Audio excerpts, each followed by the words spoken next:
Assalamualaikum warahmatullahi wabarakatuh. Selamat berjumpa, salam budi luhur. Baik, ketemu lagi di mata kuliah kalkulus 1. Hari ini kita sudah masuk di pertemuan ke-10.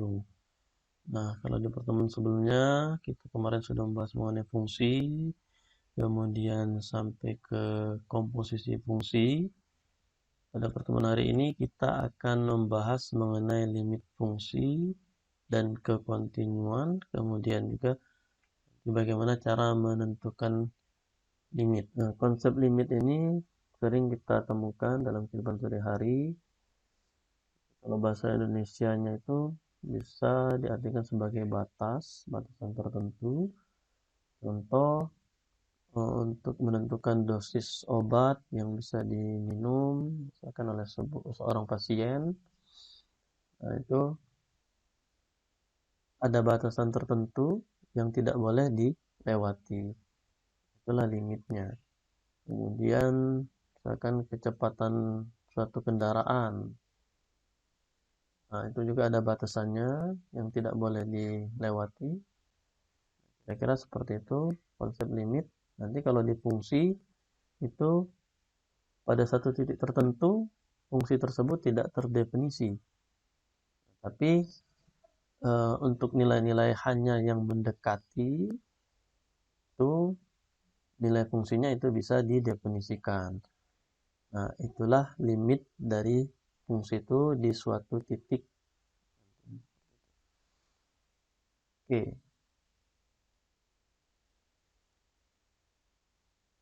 Nah, sebelum membahas limit fungsi di suatu titik, kita akan lihat dulu perilaku suatu fungsi bila variabelnya itu mendekati suatu bilangan real C tertentu. Ini ada suatu fungsi fx sama dengan x plus 4. Nah, untuk menentukan harga fungsi ini bila x mendekati bilangan real tertentu, misalkan mendekati 2, kita bisa menggunakan bantuan secara analitis.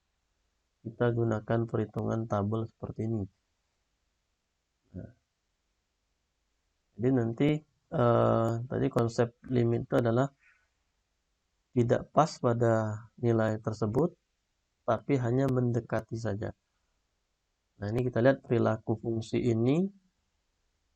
Untuk fungsi x plus 4, ketika kita ambil suatu nilai x tertentu yang mendekati 2, tapi tidak pas di 2, karena ketika kita ambil nilai yang mendekati nanti baik dari sebelah kirinya maupun dari sebelah kanannya, maka kita akan temukan nilai-nilai fungsinya seperti ini. Ini cara analitis menggunakan perhitungan tabel seperti ini. Jadi x-nya dari 1,9, maka nilai fungsinya adalah 5,9. 1,99 semakin mendekat ke nilai 2 tadi. Ini dari sebelah kirinya. Maka nilai, kalau kita lihat nilai fungsi ini dari 5,9, 5,9 sampai 5,9999. Nah, ini nilainya seperti ini. Nah, kemudian dari sebelah kanannya dari 2,1 kemudian sampai mendekat ke 2, 2,001, maka nilai fungsinya seperti ini. Jika 2,1 dia 6,1, 2,01 semakin dekat ke 2, nilainya akan semakin, kalau kita lihat di sini, yang di sini semakin mendekati 6, di sini juga semakin mendekati 6. Nah, seperti ini cara analitis. Gambarkan grafiknya ini tadi.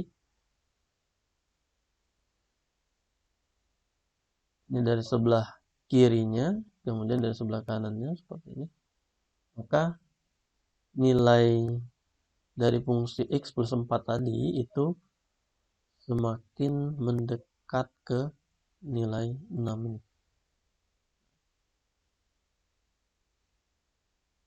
Yang kedua, nilai fungsinya adalah 6. Semakin dekat kedua dari sebelah kiri maupun dari sebelah kanan, nilainya akan mendekati 2. Nah, ini nilai fungsinya seperti itu. Dari tabel tadi dilihat bahwa didapati harga fungsi yang mendekati 6. Sedangkan untuk X-nya sama dengan 2, maka nilai fungsinya adalah 6. Nah, itu fungsinya bisa didefinisikan pada nilai X sama dengan 2, nilai fungsinya adalah 6. Nah, sekarang kita lihat lagi ada fungsi yang lain. Biasanya fungsi-fungsi yang bentuk pecahan seperti ini. Nah, kalau misalkan kita faktorkan fungsi ini pada pembilangnya, maka kita dapat pemfaktorannya seperti ini. Kalian sudah mempelajari bagaimana cara memfaktorkan fungsi kemarin di fungsi aljabar. Nah, kita faktorkan, faktornya adalah ini. Atau kalau kita lihat fungsi ini fungsi bentuk pecahan, ketika nilai X ini sama dengan minus 3, maka penyebutnya ini adalah 0. Nah, kemudian yang di atas juga 0. Nanti ada istilahnya kalau di kalkulus itu nilai 0 per 0 itu adalah tak terdefinisi. Nah, maka untuk fungsi ini, supaya fungsi ini bisa terdefinisi, ada syaratnya. X-nya tidak boleh minus 3. Atau faktor yang ini kita hilangkan. Makanya faktor yang ini kita hilangkan. Fungsinya tinggal X kuadrat plus 1. Tapi dengan syarat nilai X-nya itu tidak boleh minus 3. Ya, untuk X-nya sama dengan minus 3, maka fungsi ini tak terdefinisi. Nah, ini ada istilahnya, karena nilainya 0 per 0. 0 itu tak terdefinisi. Nah, untuk mengamati perilaku fungsi di sekitar titik X minus 3, kita bisa lakukan cara seperti yang tadi, cara analitis, pakai tabel, seperti ini, mendekati nilainya yang mendekati atau di sekitar minus 3 tadi. Jadi kalau di matematika ini, fungsi ini ketika X-nya minus 3, maka dia tidak terdefinisi. Maka dicari cara bagaimana supaya fungsi ini bisa kita definisikan. Kemudian ya kita mengamati untuk perilaku fungsi ini di sekitar titik X minus 3, karena minus 3 tadi tak terdefinisi, 0 per 0, maka kita lihat untuk nilai-nilai yang mendekati minus 3. Baik dari sebelah kiri maupun dari sebelah kanannya.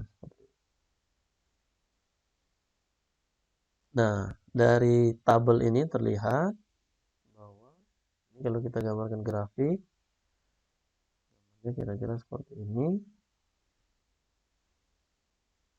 Nah, kita lihat dari tabel ini bahwa untuk harga X mendekati 3, maka harga fungsinya itu mendekati 10. Nah, tapi ketika pas X-nya sama dengan minus 3, maka fungsinya itu tak terdefinisi. Dari uraian ini dapat kita simpulkan bahwa jika sebuah fungsi terdefinisi pada suatu selang terbuka yang memuat bilangan real C tertentu, kecuali mungkin di titik C itu sendiri, dan bila fx mendekati bilangan real L tertentu pada saat x mendekati C, maka dapat ditulis dalam bentuk seperti ini. Nah, ini.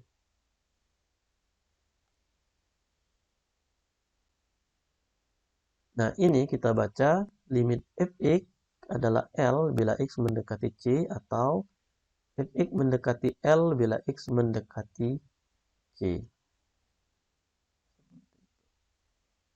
Ini kalau digambarkan grafiknya, bila untuk nilai C tadi, maka sebuah fungsi itu dia nilainya adalah L. Kemudian untuk x mendekati dari sebelah kiri maupun dari sebelah kanan, dapatkan konsepnya adalah seperti ini.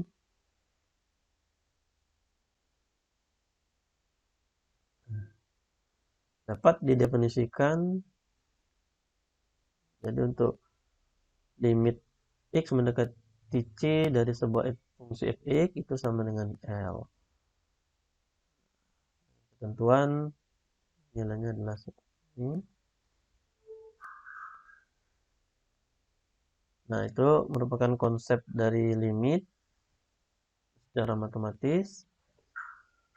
Jadi, kalau kita lihat di sini tadi, nah,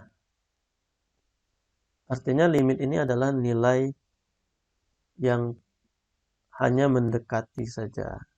Karena ada fungsi-fungsi pada satu titik tertentu, fungsi tersebut tak terdefinisi, tapi bisa kita tentukan nilainya itu yang hanya mendekati saja titik tersebut, baik dari sebelah kiri maupun dari sebelah kanannya. Ketika kita dekati dari sebelah kiri maupun dari sebelah kanan tadi, maka dia akan mendekati suatu nilai L tertentu. Nah, itulah yang dikatakan limitnya. Seperti konsep dalam kehidupan sehari-hari tadi, batasan dosis obat. Ketika batasnya itu, artinya batasnya itu merupakan nilai yang tidak boleh dilewati. Kalau dalam bidang kimia mungkin batas kadaluarsa makanan tertentu. Ketika mendekati batasan itu kita masih boleh menggunakan atau mengkonsumsi makanan tersebut, tapi ketika sudah pada batasnya tersebut, maka itu sudah dikatakan kadaluarsa. Kira-kira seperti itu konsep limit ini. Nah, kemudian nanti kita lihat rumus-rumus untuk menyelesaikan limit. Jadi ada beberapa rumus atau teorema-teorema. Jika kita ketemu dengan persoalan limit, bagaimana kita menentukan nilai limit dari fungsi tersebut. Yang pertama, limit x mendekati C dari sebuah fungsi x, bentuknya x seperti ini, maka nilai limitnya adalah C. Contoh, akan limit x mendekati 5 dari x itu sama dengan 5. Kemudian limit x mendekati minus 7 dari x itu sama dengan minus 7.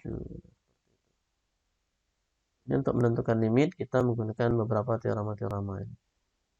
Kemudian limit x mendekati C dari sebuah konstanta, maka nilainya sama dengan konstanta itu sendiri atau sama dengan nilai C-nya. Nah, contoh misalkan limit x mendekati minus 3 dari sebuah 4. Sebuah fungsi berupa konstanta, maka nilainya adalah 4. Kemudian limit x mendekati 2 dari 9 itu 9.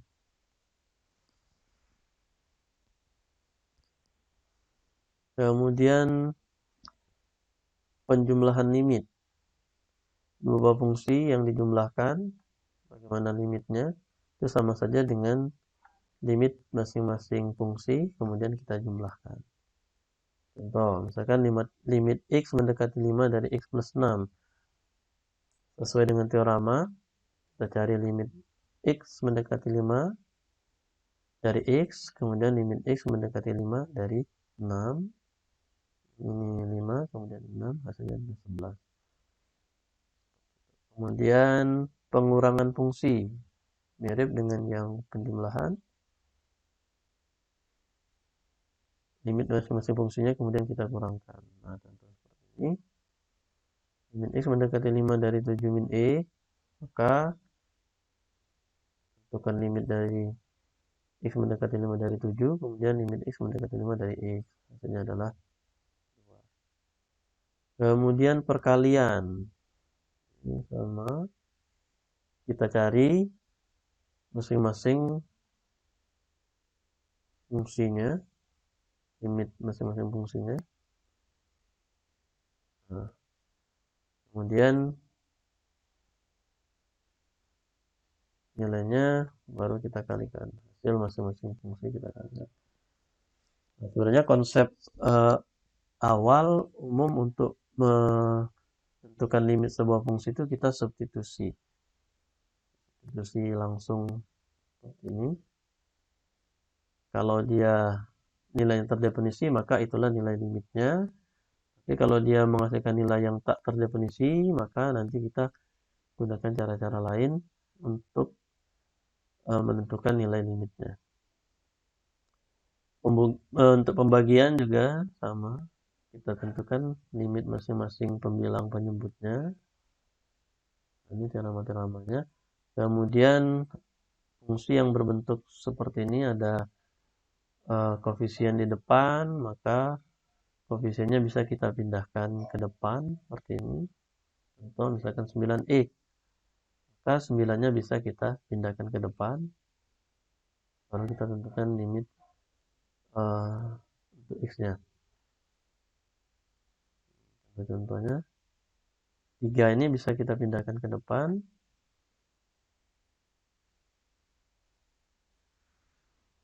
Nah, untuk yang bentuk pangkat, maka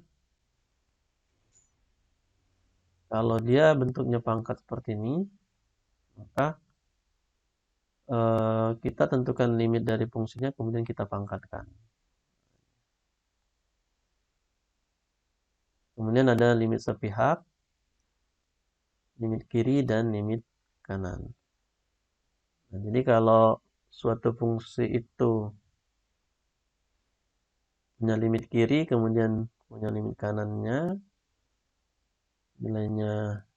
Nah, ini artinya kalau dia pangkatnya ada minus seperti ini, mendekati C dari arah kiri, dia plus itu mendekati C dari arah kanan. Ini sebuah fungsi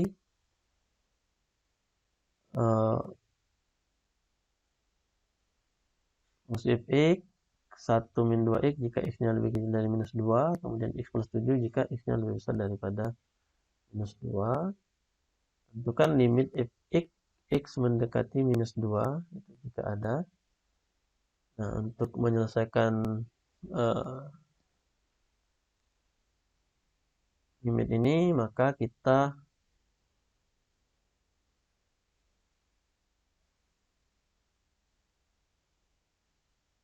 yang dari kirinya, ini pangkatnya minus, nilainya sama dengan 5, kemudian limit kanannya itu pangkat plus ini, nilainya 5. Nah, ketika limit kiri dengan limit kanan itu nilainya sama, maka limit dari fungsi itu berarti adalah dia mempunyai limit. Nah, itu nilainya adalah 5. Oke. Nah, kemudian cara menentukan limit. Jadi sebenarnya untuk menentukan limit tadi kita bisa menggunakan tabel atau grafik. Nah, tapi ketika fungsinya sederhana, mungkin tabelnya itu tidak terlalu rumit atau tidak terlalu banyak. Tapi kalau fungsinya sudah kompleks, maka menggunakan cara tabel atau grafik itu kurang efektif. Nah, kemudian bisa juga kita menggunakan cara-cara aljabar untuk menentukan limit. Tidak perlu dengan pendekatan tabel, walaupun dengan mendekati menggunakan tabel tadi, cara analitik itu bisa kita tentukan nilai limitnya. Tapi dengan cara aljabar, kita tidak perlu menggunakan tabel, kita bisa menentukan nilai limit. Nah, ini beberapa metode untuk menyelesaikan limit. Yang pertama, substitusi langsung. Untuk fungsi-fungsi yang seperti ini, fungsi linear, kuadrat, polinomial, itu bisa digunakan cara ini. Kemudian bisa juga digunakan dengan bentuk pecahan, yang bentuk pecahan dengan syarat hasil substitusi untuk penyebutnya tidak sama dengan 0 atau keduanya tidak sama dengan 0. Nah, ini yang bentuk menghasilkan bentuk tidak boleh 0 per 0, ya, atau yang penyebutnya tidak sama dengan 0. Nah, ini bentuk kalau di matematika tadi atau di kalkulus, ini bentuk tak terdefinisi yang dihindari. Oke, kita lihat contoh fungsi yang seperti ini, fungsi pecahan. Nah, kita bisa substitusi langsung untuk menentukan nilai limitnya. Jadi metode awal itu adalah kita substitusi. Ketika kita ketemu dengan persoalan limit, maka kita lakukan substitusi untuk menentukan nilai limitnya. Nah, contoh yang ini kita substitusikan, dapat nilainya min setengah. Berarti nilai limit dari fungsi ini ketika x-nya mendekati minus 2 adalah min setengah. Nah, kemudian kita lihat contoh yang berikutnya ini.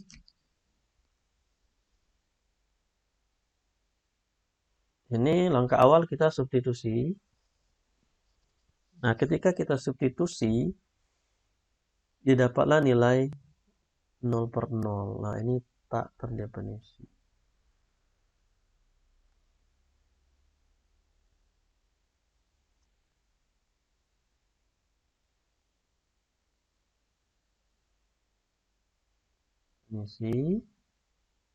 Nah, gimana caranya supaya nilai limit ini bisa kita tentukan? Maka kemudian digunakan cara, nah ini definisi atau tak tentu. Sehingga kalau untuk persoalan seperti ini kita tidak bisa menggunakan metode substitusi. Bagaimana caranya untuk menentukan nilainya? Maka kita menggunakan metode pemfaktoran. Ini langkah-langkahnya adalah kita faktorkan pembilang, kemudian penyebut atau keduanya, kemudian kita sederhanakan. Setelah sederhana, baru kita substitusikan nilai x-nya. Contohnya, nah kalau kita substitusi tadi nilainya adalah 0 per 0, tak tentu atau tak terdefinisi, tentu, maka kita perlu menggunakan metode pemfaktoran. Kita faktorkan, bisa mungkin salah satu kedua-duanya kita faktorkan seperti ini. Nanti dari hasil pemfaktoran ini kita biasanya akan menemukan faktor yang sama antara pembilang dan penyebut. Ini tentunya ini bisa kita hilangkan. Tinggal bentuknya jadi seperti ini. Nah, ketika sudah sederhana, baru kita substitusikan nilai x-nya tadi yang mendekati 2 di sini. Maka hasilnya adalah 0 per 5, itu sama dengan 0. Kalau seperti ini boleh, yang penting jangan 0 per 0. Oke, kemudian kita lihat contoh yang berikutnya lagi. Ini kita substitusikan terlebih dahulu. Jika disubstitusi hasilnya 0 per 0. Bentuk tak tentu, tak terdefinisi dia. Maka kita perlu faktorkan sama seperti yang sebelumnya tadi. Kita faktorkan, dapatlah faktorannya seperti ini. Ada faktor yang sama, bisa kita hilangkan. Tinggal seperti ini sudah sederhana. Maka kita substitusikan nilai x-nya. Nah, kemudian ada lagi metode akar sekawan. Jadi untuk bentuk-bentuk akar, mungkin kita akan menemukan limit yang berbentuk akar seperti ini. Bagaimana kita menentukan nilai limitnya? Yaitu menggunakan metode akar sekawan. Ini karena di pembilangnya ini ada bentuk akar, akar X minus 5 ini. Ini kalau kita substitusi langsung, hasilnya juga 0 per 0 ya. Akar dari 25 dikurang 5, kemudian 25 dikurang 25. Nah, ini kalau kita substitusi, hasilnya adalah 5 dikurang 5, 25 dikurang 25, itu 0 per 0. Untuk tak tentu. Nah, gimana caranya supaya kita bisa menentukan nilai limit ini? Maka kita gunakan metode akar sekawan. Nah, sekawannya itu dari bentuk akar ini adalah istilahnya konjugat atau sekawan. Jadi kalau di sini minus, maka sekawannya itu adalah tandanya plus. Bentuknya sama persis, cuman diganti tandanya. Sekawannya adalah ini. Kita kalikan dengan sekawannya dalam bentuk seperti ini. Nah, ini nilainya sama dengan 1. Jadi kalau kita mengubah bentuk sebuah fungsi itu tidak boleh mengubah nilai. Nah, kalau perkalian itu dikalikan dengan 1. Nah, 1 dalam bentuk seperti ini akar sekawannya tadi. Oke, kalikan ini dengan ini, hasilnya ini. Kemudian yang ini dikalikan juga. Nah, ketika dikalikan terdapat faktor yang sama antara pembilang dan penyebut, maka bisa kita hilangkan. Tinggal bentuknya jadi seperti ini, kemudian tinggal kita substitusikan. Hasilnya 1 per 10. Oke, ini ada contoh-contoh soal lagi dan pembahasannya. Nah, ketika kita ketemu dengan soal, maka langkah pertama kita substitusi. Kalau hasilnya ketemu, maka itulah nilai limitnya. Jadi nilai limitnya adalah untuk fungsi ini, nilai X mendekati 3, maka sama dengan 0. Kemudian ini juga.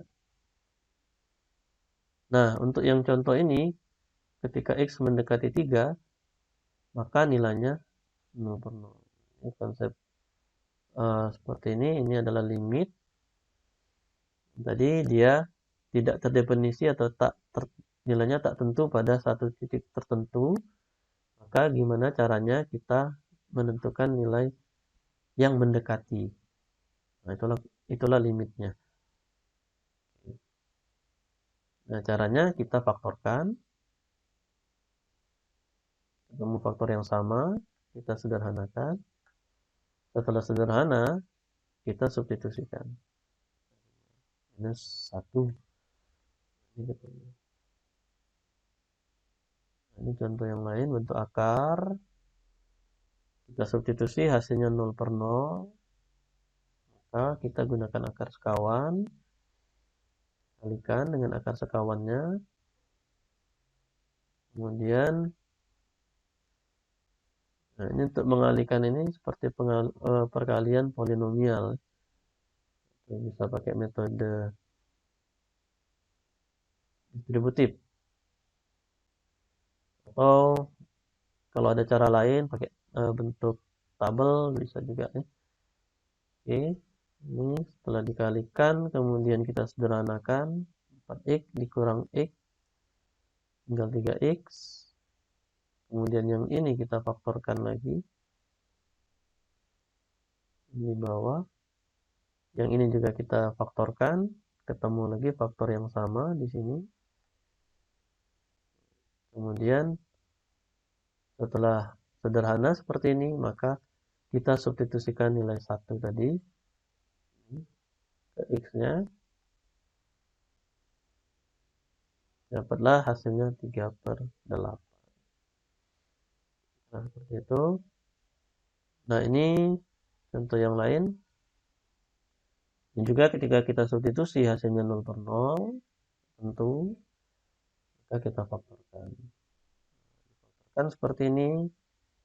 Setelah difaktorkan, pembilang dan penyebutnya, kemudian ada faktor yang sama yang bisa kita hilangkan. Nah, setelah sederhana, maka baru kita substitusikan nilai X-nya, dapatlah 3/2. Kira-kira seperti itu untuk menentukan nilai limit. Jadi konsep limit ini nanti kalian baca-baca lagi. Penerapannya dalam kehidupan sehari-hari tentunya sangat banyak. Sering dalam kehidupan sehari-hari kita menemukan konsep limit ini. Dalam bidang ekonomi juga ada, kan misalkan hasil produksi, batas-batas tertentu yang tidak boleh dilewati. Nah, kalau dalam sebuah fungsi seperti tadi, ada fungsi-fungsi yang pada titik tertentu nilainya itu tak terdefinisi, menghasilkan nilai tak tentu, maka kita perlu mencari nilai pendekatan.